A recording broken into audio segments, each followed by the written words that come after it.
नमस्कार, जन टीवी देख रहे हैं आप। मैं श्वेता शर्मा आपके साथ। खबरों की शुरुआत से पहले एक नजर डालेंगे अभी की हेडलाइंस पर।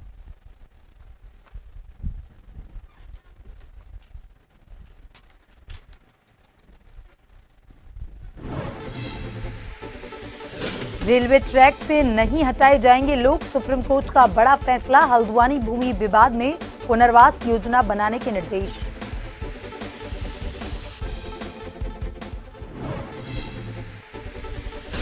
देहरादून में SCERT के नए भवन का लोकार्पण। मुख्यमंत्री पुष्कर सिंह धामी ने दी सौगात। केदारनाथ धाम के किए दर्शन।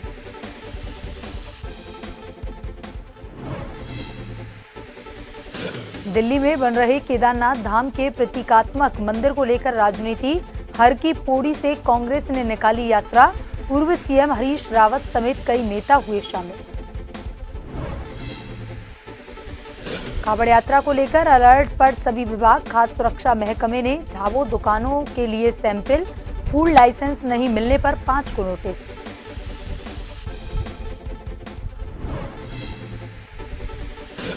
प्रदेश में बारिश का येलो अलर्ट। 3 जिलों में भारी बारिश का अनुमान। चमोली, देहरादून और बागेश्वर में रहें सावधान।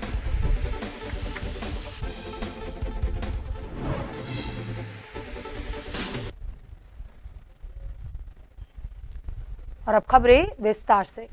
हल्द्वानी रेलवे और अन्य विभागों की भूमि विवाद को लेकर सुप्रीम कोर्ट में आज अहम सुनवाई हुई। हल्द्वानी रेलवे ट्रैक के पास अतिक्रमण हटाने के मामले में सुप्रीम कोर्ट ने टिप्पणी करते हुए कहा कि सबसे बड़ी बात यह है कि जो वहां रह रहे हैं वो इंसान हैं और वे दशकों से रह रहे हैं। इन मामलों में अदालतें निर्दयी नहीं हो सकती।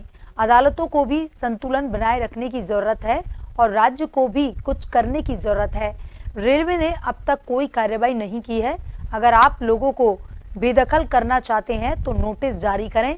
जनहित याचिका के सहारे क्यों इसका इस्तेमाल नहीं किया जा सकता है। वहीं रेलवे की तरफ से कहा गया कि वो वंदे भारत ट्रेन वहां चलाना चाहते हैं। इसको लेकर प्लेटफॉर्म को बढ़ाने की जरूरत है। इस मामले की अगली सुनवाई अब 11 सितंबर को होगी। बता दें कि पिछले साल जनवरी में हल्द्वानी में नियोजित बेदखली अभियान से संबंधित मामलों की सुनवाई करते हुए सुप्रीम कोर्ट ने अतिक्रमण हटाने पर रोक लगा दी थी।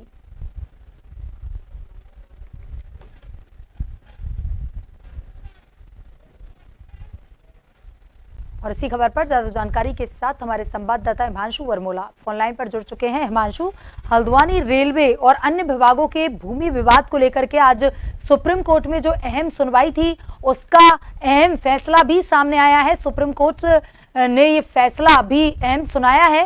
क्या कुछ सुप्रीम कोर्ट की कार्यवाही में हुआ, क्या कुछ फैसला उनके द्वारा सुनाया गया, पूरे मामले की विस्तार से जानकारी दीजिए।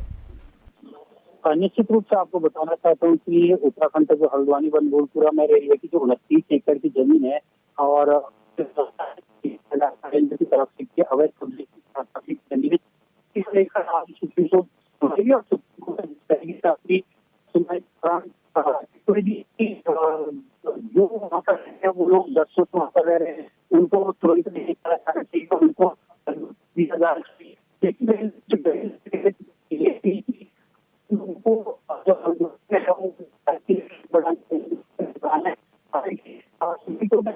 कहा कि कार्रवाई की है वो लोग बेदखल करना चाहते हैं तो पहले नोटिस जाए।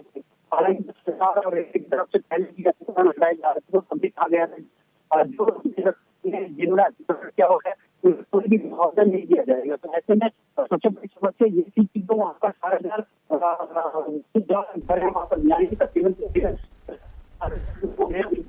एकदम से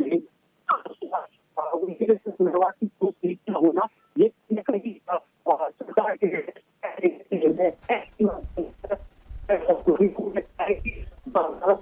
वो नहीं हो सकती है नहीं हो सकती है। जी जी जो उनको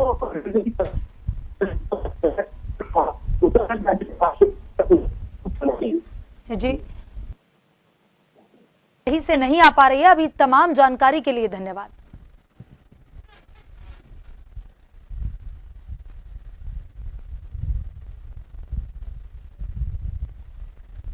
देहरादून के राज्य शैक्षिक अनुसंधान एवं प्रशिक्षण परिषद में आयोजित हुए लोकार्पण कार्यक्रम में मुख्य अतिथि के तौर पर सीएम धामी ने शिरकत की। साथ ही सीएम धामी ने SCERT के नवनिर्मित भवन का लोकार्पण किया। बता दें कि मुख्यमंत्री पुष्कर सिंह धामी ने प्रदेश के सरकारी विद्यालयों में CSR के सहयोग से स्थापित 442 स्मार्ट क्लासरूम का शुभारंभ किया। इस नवनिर्मित भवन को 30 करोड़ की लागत से बनाया गया है। इस दौरान कैबिनेट मंत्री धन सिंह रावत और क्षेत्रीय विधायक उमेश शर्मा काऊ भी मौजूद रहे।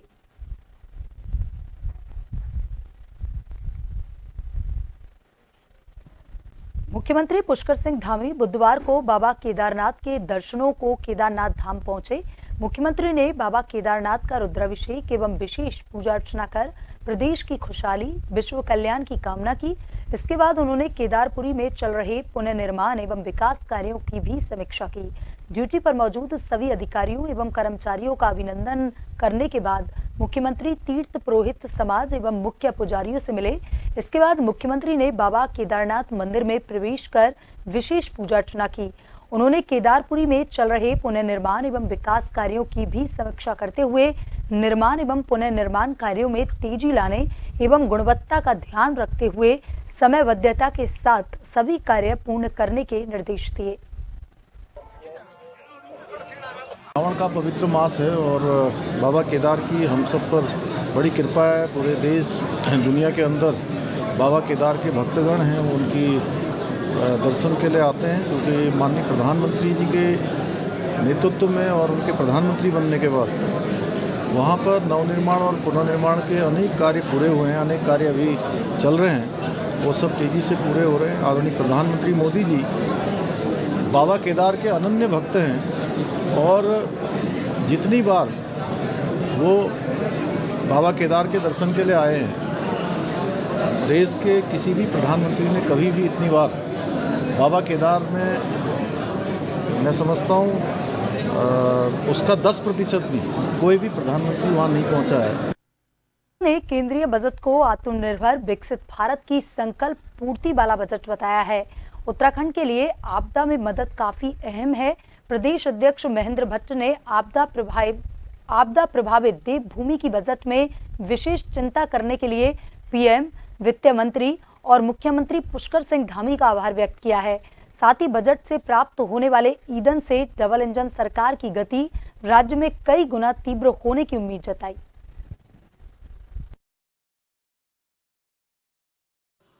देखिए, आज का जो केंद्रीय बजट, मैं कह सकता हूँ ये बजट समाज के हर वर्ग के उत्थान का बजट है, कल्याण का बजट है, जिसमें युवा कल्याण से जुड़ी हुई बातें हैं, महिला कल्याण से के लिए बजट प्रावधान है, और खासतौर पर मैं कहूँगा तो जो दूर दराज के सीमावर्ती क्षेत्र हैं उनके विकास के लिए बजट में बहुत कुछ है। इसके साथ साथ नई टैक्स रिजीम में जो स्टैंडर्ड डिडक्शन दी गई है वो 50,000 से बढ़ाकर 75,000 कर दी है। इसके साथ साथ मुद्रा ऋण जो पहले 10 लाख था उसको 20 लाख कर दिया है, और 30 लाख युवाओं को कौशल विकास के स्वरोजगार के लिए प्रोत्साहित करने का इस बजट में प्रावधान किया गया है। वक्त तो चला है छोटे से ब्रेक का। ब्रेक के बाद वापस खबरों की तरफ रुख करेंगे।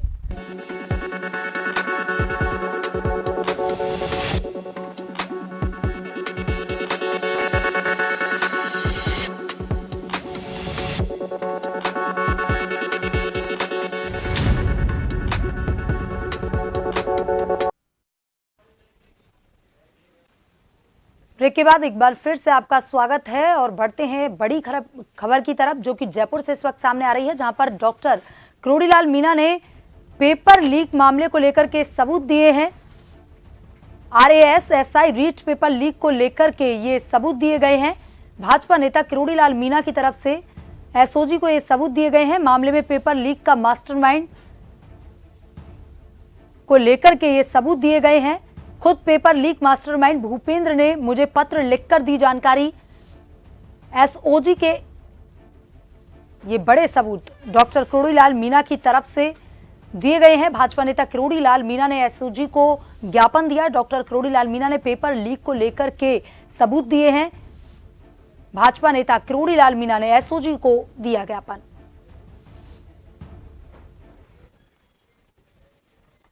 और इसी खबर पर ज्यादा जानकारी के साथ हमारे संवाददाता विवेक शर्मा फोन लाइन पर जुड़ चुके हैं। विवेक, डॉक्टर किरोड़ीलाल मीणा की तरफ से एसओजी को जो सबूत दिए गए हैं, क्या लगता है ये केवल एक राजनीति है या फिर अब एसओजी जो है और तेजी से इन सबूतों को देखते हुए काम करेगी? तो देखिए, पेपर लीक मामले को लेकर लगातार जो प्रदेश के कृषि मंत्री किरोड़ीलाल मीणा है वो इस मामले को लेकर दोषियों पर कार्रवाई की मांग करते रहे हैं। एक बार फिर आज अचानक एसओजी मुख्यालय किरोड़ीलाल मीणा पहुंचे। इस दौरान एसओजी अधिकारियों में हड़कंप नहीं मचा। करीब 1.5 घंटे से ज्यादा की मुलाकात जो है उन्होंने एसओजी के एडीजी डीके सिंह के साथ की और उन्होंने कई दस्तावेज जो है वो एसओजी एडीजी को सौंपे। एडीजी से मुलाकात के बाद उन्होंने मीडिया से बात करते हुए कहा कि आरपीएससी चेयरमैन संजय श्रोत्रिय के साथ ही कई और अधिकारी जो है वो इसमें शामिल रहे हैं, गड़बड़ी में शामिल रहे हैं। पेपर लीक मामले को लेकर एसओजी अधिकारियों पर उन्होंने आरोप लगाए। एसओजी अधिकारियों पर उन्होंने रिश्वत लेने के आरोप लगाए। इस पूरे मामले को लेकर उन्होंने कहा कि एसओजी अधिकारी मोहन पोसवाल के साथ ही एक सिपाही जो है वो उसने 64 लाख रुपए की रिश्वत जो है अलग अलग जगह अलग अलग दिन दी थी।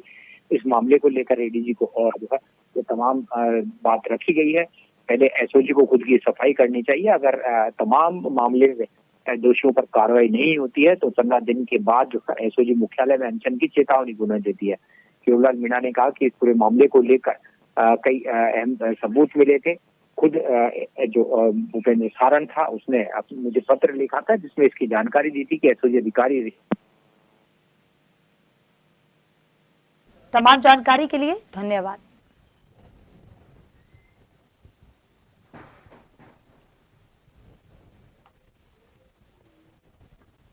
कावड़ मेले के तीसरे दिन कांग्रेस ने हरिद्वार में ढोल नगाड़ों के साथ केदारनाथ धाम प्रतिष्ठा रक्षा यात्रा निकालकर प्रदेश सरकार को घेरने का प्रयास किया। प्रदेश अध्यक्ष करण माहिरा के नेतृत्व में निकाली गई इस यात्रा में पूर्व मुख्यमंत्री हरीश रावत, पूर्व कैबिनेट मंत्री प्रसाद नेथानी समेत जिले भर के कांग्रेसी शामिल हुए।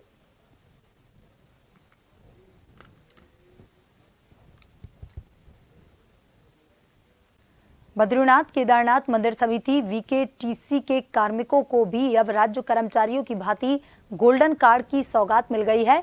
वीकेटीसी के केनाल रोड कार्यालय के सभागार में अध्यक्ष अजेंद्र अजय ने मंगलवार को मंदिर कर्मचारियों को गोल्डन कार्ड सौंपे।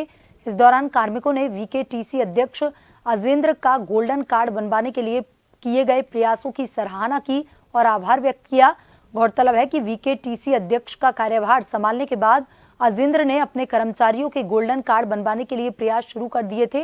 इसके लिए दिसंबर 2022 में संपन्न हुई मंदिर समिति की बोर्ड बैठक में राज्य सरकार स्वास्थ्य योजना के तहत मंदिर समिति कर्मचारियों के लिए भी गोल्डन कार्ड बनाने का प्रस्ताव पारित किया गया था।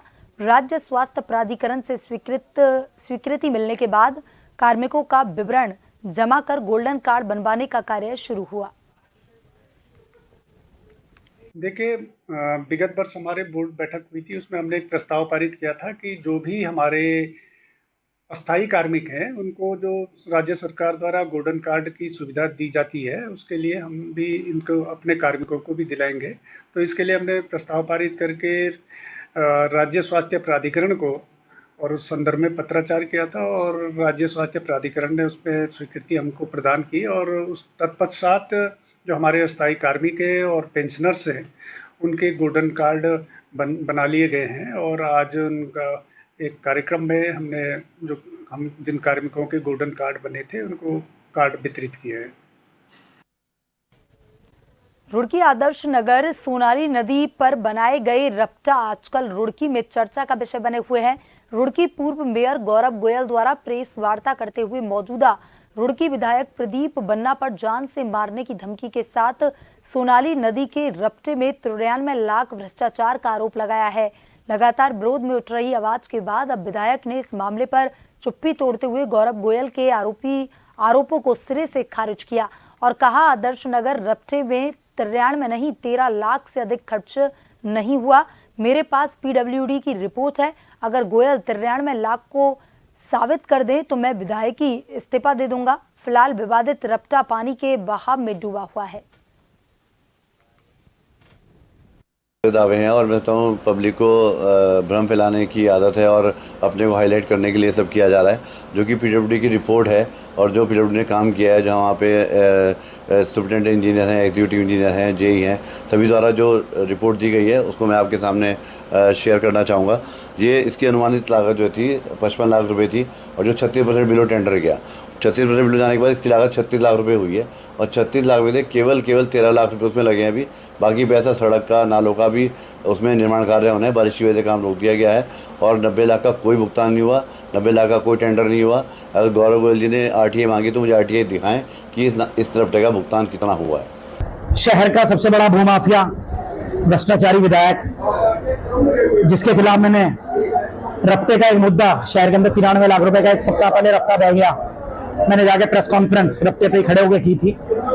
वो उस प्रेस कॉन्फ्रेंस से इतना तिल मिला गया कि अपने चमचे द्वारा, अपने साथ जुड़े हुए ठेकेदारों द्वारा, अपनी तनख्वाह पर रखे हुए नौकरों द्वारा और 2-4 जो उसके चमचे हैं उनके द्वारा फेसबुक पे मेरे खिलाफ एक अभियान उसने चलाया। मैंने भी उसी क्रम में उसके द्वारा किए गए भ्रष्टाचार के 2-4 बिंदु अपने फेसबुक पे पोस्ट किए और मैं बताना चाहता हूं कि वो पोस्ट अब लगातार इस भ्रष्टाचारी विधायक के कार्य उजागर चलते रहेंगे, वो रुकने वाले नहीं है। आज श्रद्धांजलि सभा 3 बजे हर मिलाप धर्मशाला में आदरणीय कालरा जी की थी। उस बेशरम व्यक्ति ने यह भी नहीं देखा कि मैं कहां पे आया हुआ हूं, किसी की मृत्यु की श्रद्धांजलि सभा में उपस्थित हूं, उसने मुझे वहां पे जान से मारने की धमकी दी। मसूरी में डेंगू से रोकथाम व नियंत्रण को लेकर एसडीएम मसूरी डॉक्टर दीपक सैनी ने स्वास्थ्य विभाग, उप जिला चिकित्सालय और पालिका के अधिकारियों के साथ बैठक की। इस दौरान मानसून सीजन में डेंगू के रोकथाम और उसके लिए की जाने वाली तैयारियों को लेकर अधिकारियों को निर्देश दिए गए, जिसके बाद मसूरी उप जिला चिकित्सालय प्रशासन द्वारा अस्पताल में डेंगू वार्ड स्थापित कर डेंगू से निपटने को लेकर पूरी तैयारी कर ली है।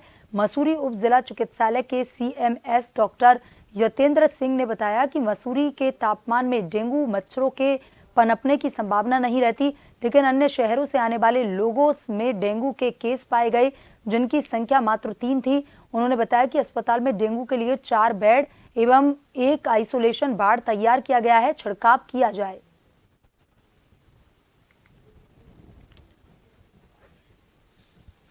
मसूरी क्षेत्र है, यहाँ का टेम्परेचर काफ़ी डाउन रहता है, इसलिए डेंगू का मच्छर जो एडीज होता है वो नहीं पनप पाता है।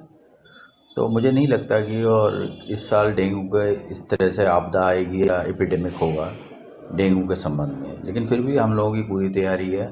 जिला अधिकारी महोदया मैडम ने बोला था तो हम लोग पहले से तैयार थे सब, और मीटिंग में भी बता दिया, फॉगिंग वगैरह नगर पालिका कर रही है और हम लोग तैयार हैं। अगर कोई केस इस तरह का आएगा तो हमारे पास फिजिशियन भी है, जांच करने की किट भी है और दवाइयाँ सारी हैं। कि हम लोगों ने डेंगू के लिए वार्ड बनाया है जिसमें 4 पलंग हैं, आपने देखा है, और मच्छरदानी वगैरह सब लगी हुई हैं। फॉगिंग भी के लिए हम लोगों के पास सुविधा है, अगर ज़रूरत पड़ती वो भी करा दी जाएगी। हाईकोर्ट ने श्रीनगर बद्रीनाथ राजमार्ग पर कोर्ट में शराब की दुकान खोले जाने के मामले में प्रदेश सरकार को जवाब दाखिल करने के निर्देश दिए हैं। मुख्य न्यायाधीश ऋतु वाहारी और न्यायमूर्ति राकेश थपलियाल की खंडपीठ के समक्ष मामले की सुनवाई हुई।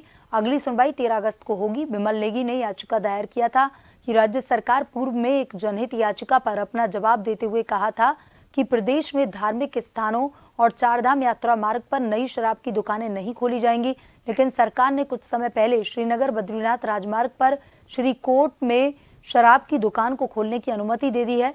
सरकार ने उच्च न्यायालय में दिए अपने ही शपथ पत्र पर उल्लंघन किया है।